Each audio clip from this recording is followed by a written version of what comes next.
Doctor Deepak Singh, allied science specialist, medico science centre से। आज हम एक टॉपिक डील कर रहे हैं, रीनल सिस्टम का है नेफ्रोटिक सिंड्रोम, जो पैथोलॉजी, प्रैक्टिस ऑफ मेडिसिन या बहुत सारे चैप्टर में पूछा जाता है। ये नेफ्रोटिक सिंड्रोम क्या है?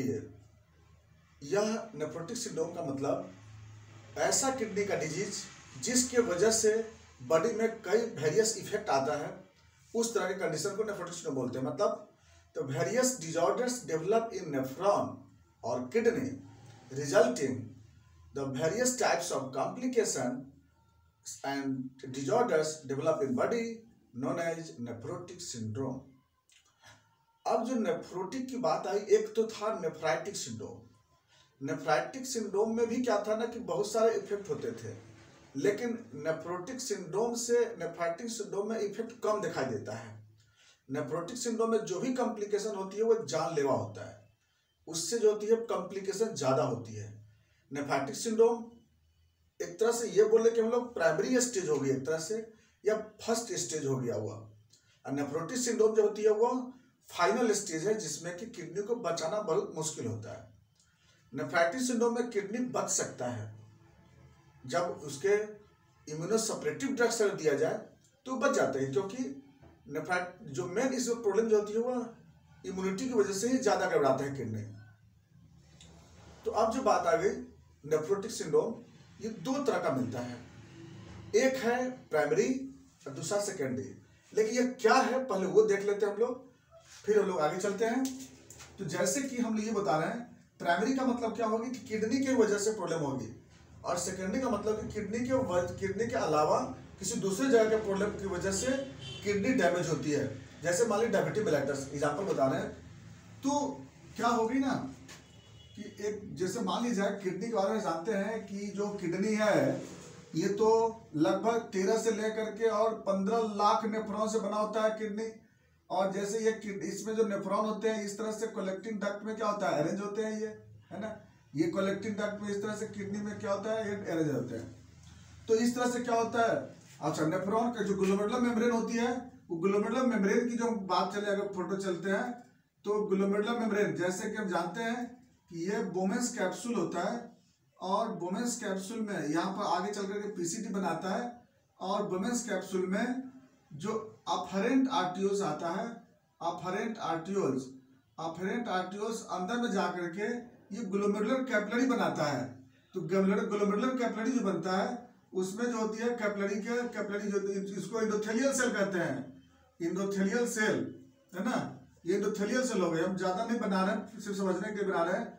और एंडोथेलियल सेल्स, ये एंडोथेलियल सेल हो गई, और इसके बाद एंडोथेलियल सेल, और उसके बाद यहाँ पर बीच में जो हो गई वह मेसेंजियल सेल हो गई बीच में, और उसके बाद यहाँ पर पोडोसाइट सेल हो गई, तो पोडोसाइट सेल्स, और इसको हम लोग बेसमेंट मेम्ब्रेन का सेल बोलते हैं, पोडोसाइट सेल बोलते हैं, पोडोसाइट सेल, बेसमेंट का सेल्स एंड पोडोसाइट सेल।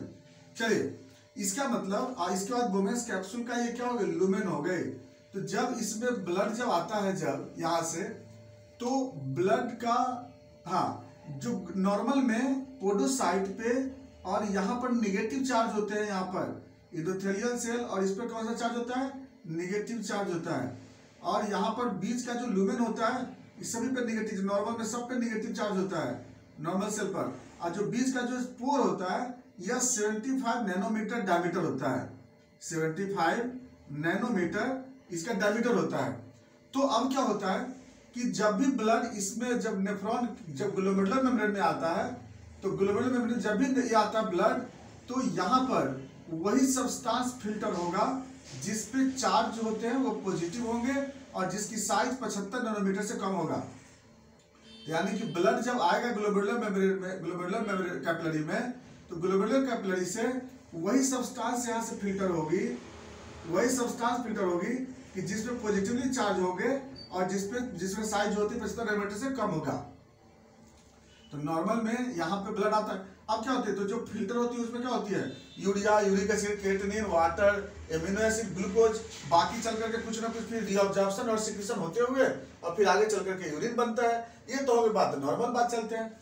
लेकिन अब जो बात आ गई कि ग्लोमेरुलर नेफ्राइटिस जो बताए थे आपको, ग्लोमेरुलर नेफ्राइटिस जिसमें क्या होती है कि ग्लोमेरुलर मेम्ब्रेन में इन्फ्लेमेशन हो जाती है, क्यों हो जाता है इन्फ्लामेशन?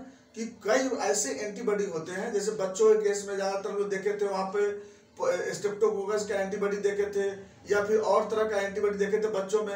एडल्ट में देखे थे हम लोग गुड पाचर सिंड्रोम का, जैसे ग्लोमेरुलर मेम्ब्रेन का एंटीबॉडी, ऑटोइम्यून एंटीबॉडी, है ना।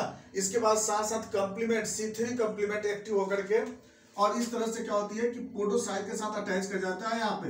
तो खैर, तो यहाँ पर पहले इन्फ्लामेशन हुई थी।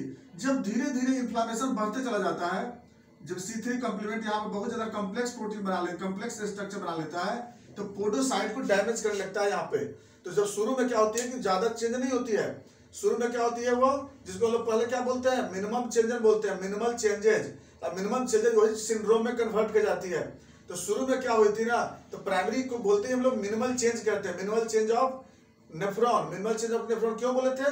क्योंकि ग्लोमेरुलोनेफ्राइटिस बोलते हैं हम लोग। ग्लोमेरुलोनेफ्राइटिस किसको बोलते हैं? जब किसी भी एंटीबॉडी के कारण यहाँ पे क्या होती थी, इन्फ्लामेशन होती थी, जिसको लोग क्या बोलते हैं, मिनिमल चेंजेज। इसमें क्या होती थी कि सिर्फ वहाँ पे जो चार्ज थी, जो ना, जो निगेटिव चार्ज की जगह यहाँ पे क्या हो जाती है, पॉजिटिव चार्ज हो जाती है, जिसके कारण क्या होता है, यहाँ से कुछ ना कुछ प्रोटीन पास करने लगता है। तो जिसमें पास करता था लेस देन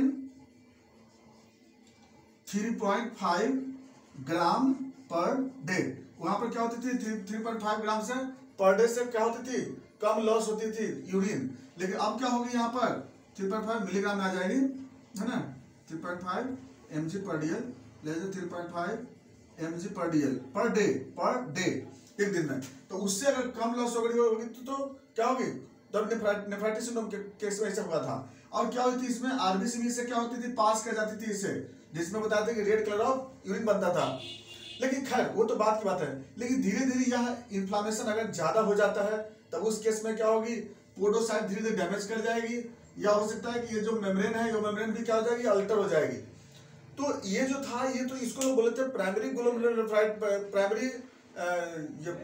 प्राइमरी चेंजेस या मिनिमल चेंजेस बोलते हैं, इसको हम लोग प्राइमरी नेफ्रोटिक सिंड्रोम के नाम जानते हैं। तो फर्स्ट इटियोलॉजी जो होती है, आपको जो प्राइमरी इटियोलॉजी होती है, वो नेफ्रॉन के इसी गड़बड़ी से जनरली डेवलप स्टार्ट हो जाती है। तो सेकंड जो बात आता है, सेकेंडरी की बात होती है, जिसमें क्या होता है कि जैसे डायबिटीज मेलाइटस का केस है, तो डायबिटीज मेलाइटस में क्या होगी, शुगर बढ़ने की वजह से क्या होगी, जो पोर होता है वो अल्टर हो जाता है, पोर अल्टर हो जाती है, कुछ पोर बड़ा हो जाएंगे, कुछ पोर छोटा हो जाएंगे, जिसकी वजह से क्या होता है, पोडोसाइट भी धीरे धीरे डैमेज होने लगता है। इसके बाद हाइपरटेंशन में क्या होती है कि ब्लड प्रेशर ज्यादा बढ़ने के कारण क्या होती है, जो पोर होता है वो अल्टर हो जाता है, इसके कारण में क्या होती है, वो डैमेज हो जाता है। इसके बाद फिर आता है एमाइलोइडोसिस, सार्कोइडोसिस, है ना। इसके बाद फिर अदर्स मेम्ब्रेन डिसऑर्डर्स। तो ऐसे बहुत सारे कारण मिलते हैं, जेनेटिक डिसऑर्डर्स भी कुछ आ जाते हैं इसमें। तो इस सब के कारण क्या होता है, या फिर हेपेटाइटिस बी का इन्फेक्शन, हेपेटाइटिस सी का इन्फेक्शन। हाँ, इन्फेक्शन तो लीवर में होता है, लेकिन अमोनिया उसके कारण बढ़ने लगता है बॉडी में, जिसके कारण ऐसा कंडीशन आता है। तो जनरली क्या होती है कि इसमें तो ऐसे सिस्टेमिक कुछ प्रॉब्लम के कारण भी क्या होती है, यहाँ पर नेफ्रॉन जो होता है वो डैमेज होने लगता है। इसलिए इसको लोग क्या बोले, सेकेंडरी बोले, मतलब कि यहाँ पर नेफ्रॉन के अलावा किसी दूसरे वजह के प्रॉब्लम के कारण यहाँ पर किडनी क्या होती है, डैमेज होना लगता है, गुड डैमेज लगता है। जैसे हाइपरटेंशन हुआ उसी की वजह से हो गई। तो अब जो बात आ गई अब कि यहाँ पर इतना तो समझ में आ गया, अब क्या होगी कि इस कंडीशन में जो डैमेज हो जाएगा, तो इसमें जो प्रोटीन जो होती है वो 24 घंटा में 3.5 मिलीग्राम से ज्यादा लॉस हो लगेगा पर डे से। इतना से क्या होगी, इतना से ज्यादा क्या होगी, 3.5 ग्राम पर डे से ज्यादा मिलीग्राम पर डे से क्या हो जाएगी, ये इंक्रीज प्रोटीन जो होता है लॉस करने लगेगा यूरिन से। तो इस कंडीशन को लोग बोलते हैं क्या, अल्बुमिनुरिया, या इसको बोलते हैं लोग प्रोटीनुरिया कहते हैं। जिसको कि हम लोग नेफ्रोटिक सिंड्रोम में 4 सिम्टम बहुत इंपॉर्टेंट होता है, और 4 ट्राइड बोलते हैं उसको हम लोग, 4 टेट्राइड कहते हैं उसको। जैसे टेट्राइड का मतलब होता है, पहला जो होती है अल्बुमिनुरिया, दूसरी हाइपोअल्बुमिनेमिया, उसका हाइपरलिपिडेमिया एंड पेरिफेरल ओडिमा। तो इस तरह से क्या होती है उसका बोलते हैं। लेकिन हम लोग एक एक वन बाय वन करके चलते हैं हम लोग। तो सबसे पहली जो बात आ गई कि यहाँ पर पेशेंट में, अब तो यहाँ तो समझ में आ चुका है कि जब कई तरह का डिसऑर्डर्स होगी तो उस केस में यूरिन से प्रोटीन ज्यादा पास करने लगता है। हाँ, इस केस में क्या हो जाएगी, आरबीसी पास नहीं करेगा, आरबीसी इसमें से बहुत ट्रेस अमाउंट में पास करेगी भी। अगर हिमेचुरिया होती है, लेकिन हिमेचुरिया मिलेगी भी तो क्या मिलेगी, कम मिलेगी। इसमें जब नेफ्राइटिस सिंड्रोम में हिमेचुरिया ज्यादा था, अब प्रोटीनुरिया कम, और इसमें क्या होगी, हिमेचुरिया कम और प्रोटीनुरिया ज्यादा। इसमें सिलेक्टेड प्रोटीन पास करता है, जिससे खास करके अल्बुमिन ज्यादा लॉस होती है इसमें। तो अब जो सिम्टम जो आएगी, तो सिम्टम में सबसे पहला जैसे प्रोटीन लॉस हो गया, तो प्रोटीन लॉस होने से क्या होगी, बॉडी में ऑस्मोटिक प्रेशर लो होगी। प्रोटीन जब भी यहाँ तो यूरिन से प्रोटीन लॉस कर रहा है, तो ब्लड में क्या हो जाएगी, एल्बुमिन लॉस करेगा, है ना। तो सबसे पहला क्या हम लोग सिम्टम में चलते हैं कि अगर प्रोटीन, अगर बाय द वे प्रोटीन उड़िया अगर होगा, प्रोटीन उड़िया होगी, तो इसमें क्या होगी, यूरिन से प्रोटीन पास करेगा, और जो यूरिन में क्या हो जाएगा, फुरोद बनेगा। फुरोद मतलब झाग बनता है। ये एक प्रकार का प्रोटीन का एक निशान भी है कि जब पर्सन यूरिनेशन करता है तो उसके इसमें झाग बनता है। खैर, दूसरी कंडीशन आता है कि हाइपोप्रोटीनेमिया। हाइपोप्रोटीनेमिया, हाइपोप्रोटीनेमिया मतलब क्या हो गई, या हाइपोअल्बुमिनिया भी लिख सकते हैं। हाइपोप्रोटीनेमिया मतलब कि बॉडी में प्रोटीन की कमी हो जाएगी। अब इसकी वजह से क्या हो जाएगी, ऑस्मोटिक प्रेशर क्या हो जाएगी, इसकी लो हो जाएगी। ऑस्मोटिक प्रेशर लो होने से क्या हो जाएगी, ओडिमा देखने को मिलेगा, है ना। ओडिमा मिलता है बॉडी में, तो ये कंडीशन मिलता है जिसमें कि कई तरह का इफ्यूजन भी मिलता है इसमें, ठीक है ना। तो इस तरह से मिलता है। दूसरा अगला जो सिम्टम आ जाएगी, जो ये जब एल्बुमिन की कमी होने के कारण क्या हो जाएगी, लीवर जो होती है वो लिपिड का फॉर्मेशन बढ़ा लेता है। लीवर से कोलेस्ट्रॉल का सिंथेसिस क्या हो जाएगी, बढ़ जाएगी। तो जब एल्बुमिन की कमी हो जाएगी, बॉडी में एल्बुमिन की कमी हो जाएगी, तो एल्बुमिन के कारण क्या होता है कि लीवर जो होता है वह कोलेस्ट्रॉल सिंथेसिस करने लगता है। कोलेस्ट्रॉल जब बढ़ने लगेगा तो उसके कंडीशन में क्या हो जाएगी, उसका हाइपरलिपिडेमिया, पहले तो हाइपरलिपिडेमिया होगी, और दूसरा कंडीशन होगी एथेरोस्क्लेरोसिस। एथेरोस्क्लेरोसिस और एथेरोस्क्लेरोसिस हो गया, ब्लड प्रेशर क्या हो जाएगी, और ज्यादा बढ़ने लगेगी।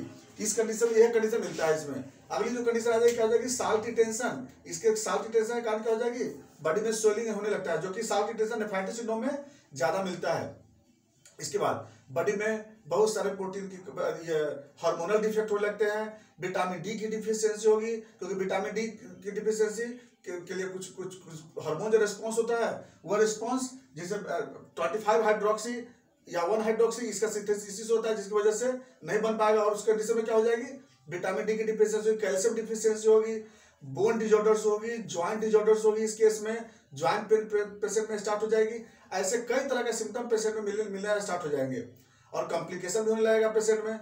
अब आते हैं बात इन्वेस्टिगेशन। नेपोटिक सिंड्रोम को कैसे पता हम लगाएंगे कि नेपोटिक सिंड्रोम का पेशेंट है, तो इसके लिए हम लोग पहले आरई ऑफ यूरिन कराएंगे। आरई ऑफ यूरिन जब कराते हैं तो उससे क्या मिलेगा, उसमें एल्बुमिन के सामने परजेंट, और 4+ में या 3+ में जल्दी क्या होगी, एल्बुमिन मिलेगी, है ना। उसके बाद इसमें आरबीसी के सामने परजेंट मिलेगा, है ना, या तो 3 to 5 पर एचपीएफ, या हो सकता है 10 से 15 पर एचपीएफ, हाइपरफोकस। इस तरह से क्या हो सके, आरबीसी मिल सकता है इसमें।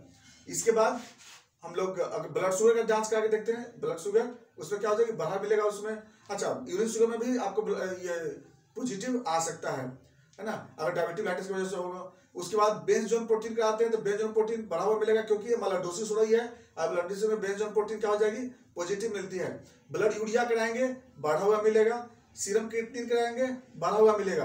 तो ये जो होती है, ये हम लोग जांच करा के देख लेते हैं। हाँ, सीरम प्रोटीन कराते हैं अगर बाय द वे, तो उसमें एल्बुमिन घटा हुआ मिलेगा, तो सीरम क्रिएटिनिन बढ़ा हुआ रहेगा, और प्रोटीन क्या हो जाएगी, डिक्रीज मिलेगी। एल्बुमिन उसमें डिक्रीज मिलेगी, बहुत ज्यादा घट जाएगा, क्योंकि नॉर्मल में एल्बुमिन कितना होना चाहिए ब्लड में, 4.2 ग्राम पर डील होना चाहिए, और उस कंडीशन में क्या हो जाएगी, घट जाएगी, 4.2 ग्राम से भी घट जाता है। ये तो हो गया। अब जो बात आती है मैनेजमेंट में क्या करते हैं, पेशेंट को कि हाई प्रोटीन डाइट देते हैं, लेकिन कैसा प्रोटीन डाइट जिससे कि क्रिएटिनिन का लेवल नहीं बढ़े। जैसे मूंग दाल सबसे बेस्ट दाल होता है जिसमें कि क्रिएटिनिन का लेवल नहीं बढ़ता है, और प्रोटीन डाइट हम इसे बढ़ाते हैं, क्योंकि अगर प्रोटीन नहीं देंगे तो पेशेंट को और ज्यादा बॉडी वेट लॉस होगी इसमें। हाँ, एक बहुत सिम्टम आता है, जो बच्चों में अगर नेपोटिक सिंड्रोम होता है तो वेट लॉस ज्यादा होती है, और ऐसे भी बच्चों में नेपोटिक सिंड्रोम होने का खतरा ज्यादा बना रहता है। एडल्ट में भी होता है, लेकिन बच्चों में ज्यादा, बच्चों में जब बनता है तो ग्रोथ रेट घट जाता है, या फिर उसमें क्वाशरक्योर कंडीशन ज्यादा देखने को मिलता है। क्वाशरक्योर मिलता है पेशेंट में, और नेपोटिक सिंड्रोम का एक अच्छा एग्जांपल भी है क्वाशरक्योर। तो इस तरह से क्या हो गया, नेपोटिक सिंड्रोम हमें मिलता है। ये था मेरा नेपोटिक सिंड्रोम। बाकी बातें हम लोग नेक्स्ट वीडियो में फिर चलते हैं हम लोग। थैंक्स।